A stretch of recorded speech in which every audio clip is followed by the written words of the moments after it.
Pinunta namin nung 8. Andito na naman kami. Ayan. Unang gabi namin dito sa Alcacin.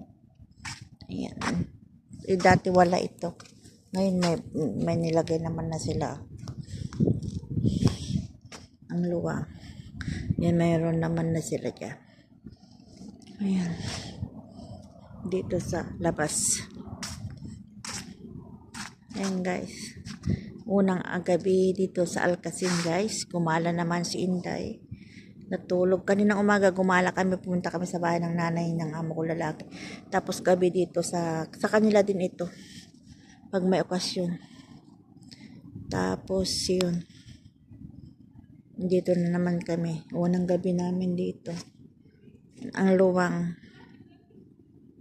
Ayan, dito na yung mga kasama kong mga Pilipinas, saka mga Indonesia. Ayan dati. Unang gabi namin, gala na naman, gala ng Sinday. Ayan guys. Share ko lang buhay namin OFW. Dito lang kami sa Riyadh, pero dito kami sa bakasyonan ng Alcacin. Ayan guys, mamaya ulit.